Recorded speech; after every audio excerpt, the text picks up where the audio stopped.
Hermione Way here for the next web. It's getting towards the end of the year and that can only mean one thing. This is Le Web in Paris and the Technorati are out in force. I want to ask them what they think the most influential stories of the year have been and why.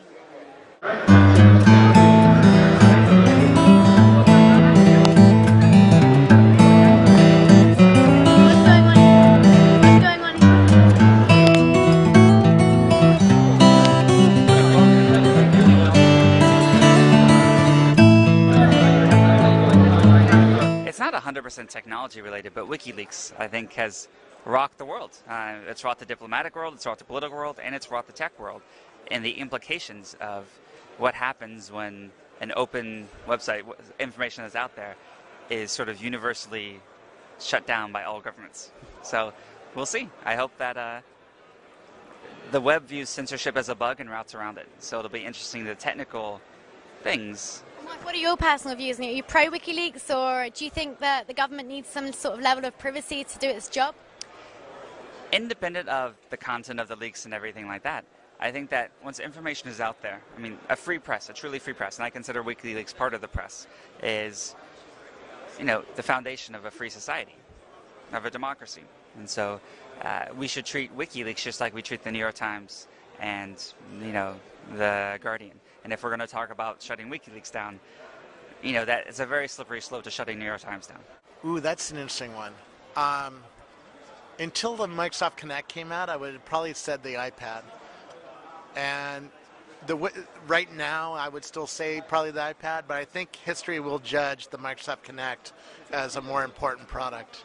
I just love that system. To be able to use your hands and your body to interface with a computer is just magical, and everybody who sees it in my house wants one and wants to use it.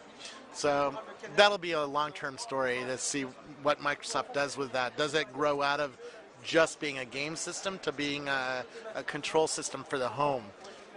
You know, imagine you could swipe like this and swipe through TV channels, or, you know, poke like that and do something else. That'll be a lot of fun to see where they go with that. But I think that's a story that's going to be in the future, and history will judge it more in the future. The iPad clearly, though, is change, and also like Amazon Kindle and the Nook, you know, the ebook readers versus the iPad have really captured people's attention. And here at Le Web, I see iPads everywhere, and it's probably the story of the year. I mean, you know, tablets existed way before the iPad. What? I sold them in 2002, right? I worked at NEC. We had a 1/4-inch thick tablet that had a glass screen that you touched and wrote on, and it was awesome. But it was $2,000, and the battery only lasted 2 hours, and there were no apps. There was Windows, and it just doesn't. Windows is not a good OS for the tablet computing experience. And now that we've seen the iPad, we see why.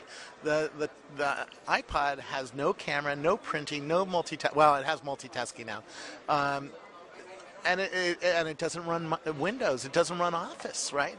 Imagine going into Steve Ballmer and saying, hey, you know, this Windows thing, this tablet computer is a piece of crap. We need to get rid of the camera, get rid of the printer. We need to ship it without running Office.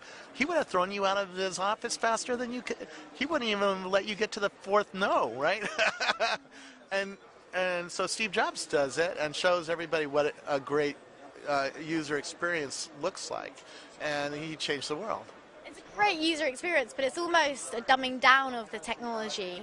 But you know what? That's why it works. I think definitively it's Apple product. The iPad bring a new vision, a new angle about how I can find information, media, entertainment, everything I can have in my pocket. I think it's Facebook's continuing dominance. I think that's been the big change. It's the fact that even a year ago, Facebook wasn't seen as a credible challenger to Google, and now it is.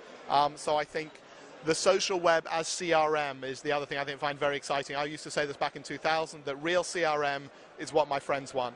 And now we're starting to see that actually happen. WikiLeaks.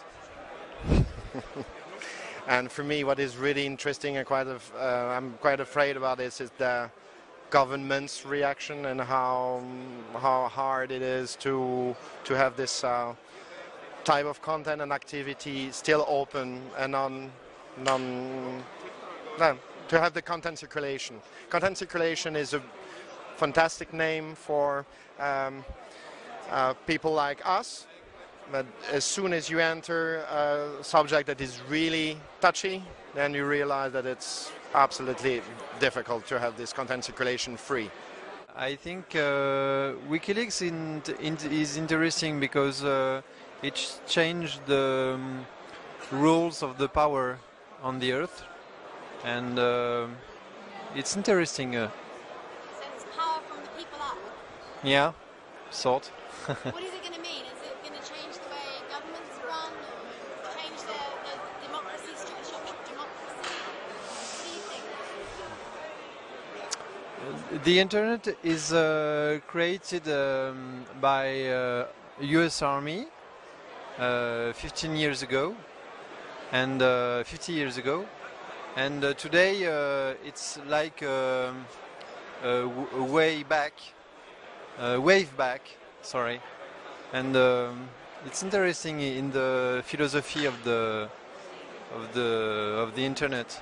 Here, ça renverse. Voilà.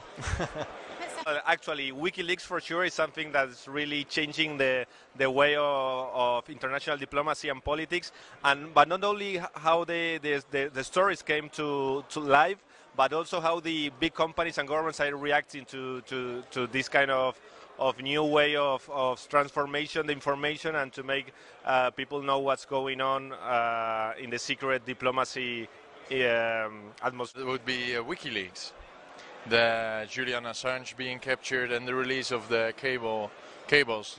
I think it's fascinating to see that so many websites are mirroring their site, and that so many initiatives grow within a few days to make them searchable, and the other side as well, the pirates who start bashing all kinds of monetary systems. For me, the most significant story and product are the Mac Air. It's kind of changed the way, as an older guy, my productivity. I don't need a hard drive. I'm old enough and young enough to appreciate the cloud and Flash, and I just love having the keyboard. So it's basically, to me, an iPad with more productivity, and I got one here. I just love the way my Air works. So I think it's the under-loved story of the year. I think the biggest tech story of 2010 is the growth of social. It's starting to take over the whole web, not just in people who use it to socialise and find their friends and play games and so online. It's taking over just about everything. And I think that's going to be the biggest story from 2010 so far, and is going to carry on well into 2011.